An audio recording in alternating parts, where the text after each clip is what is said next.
name's Martin. I'm an alcoholic. Tradition 4. Each group should be autonomous except in matters affecting other groups or AA as a whole. Autonomy is a $10 word, but in relation to us, it means very simply that every AA group can manage its affairs exactly as it pleases, except when AA as a whole is threatened. Comes now the same question raised in Tradition 1. Isn't such liberty foolishly dangerous? Over the years, every conceivable deviation from our 12 steps and traditions has been tried. That was sure to be, since we are so largely a band of ego-driven individualists, children of chaos. We have defiantly played with every brand of fire, only to emerge unharmed and, we think, wiser. These very deviations created a vast process of trial and error which, under the grace of God, has brought us to where we stand today. When AA's traditions were first published in 1946, we had become sure that an AA group could stand almost any amount of battering. We saw that the group, exactly like the individual, must eventually conform to whatever tested principles would guarantee survival. We had discovered that there was perfect safety in the process of trial and error. So confident of this had we become that the original statement of AA tradition carried this significant sentence: any two or three alcoholics gathered together for sobriety may call themselves an AA group, provided that as a group they have no other affiliation. This meant, of course, that we had been given the courage to declare each AA group an individual entity, strictly reliant on its own conscience as a guide to action. In charting this enormous expanse of freedom, we found it necessary to post only two storm signals. A group ought not to do anything which would greatly injure AA as a whole, nor ought it affiliate itself with anything or anybody else. There would be real danger should we commence to call some groups wet, others dry, still others Republican or Communist, and yet others Catholic or Protestant. The AA group would have to stick to its course or be hopelessly lost. Sobriety had to be its sole objective. In all other respects, there was perfect freedom of will and action. Every group had the right to be wrong. When AA was still young, lots of eager groups were forming. In a town we'll call Middletown, a real crackerjack had started up. The townspeople were as hot as firecrackers about it. Stargazing, the elders dreamed of innovations. They figured the town needed a great big alcoholic centre, a kind of pilot plant AA groups could duplicate everywhere. Beginning on the ground floor, there would be a club. In the second story, they would sober up drunks and hand them currency for the back debts. The third deck would house an educational project, quite non-controversial, of course.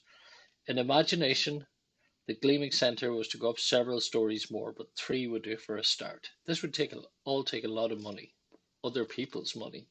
Believe it or not, wealthy townsfolk bought the idea.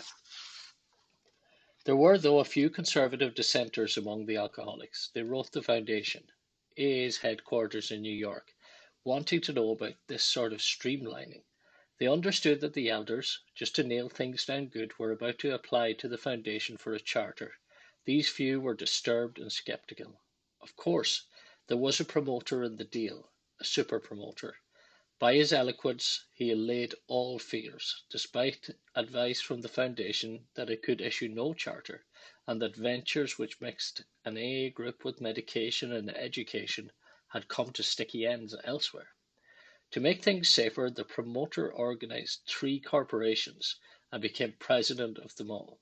Freshly painted, the new centre shone. The warmth of it all spread through the town. Soon things began to hum. To ensure foolproof continuous operation, 61 rules and regulations were adopted. But alas, this bright scene was not long in darkening. Confusion replaced serenity.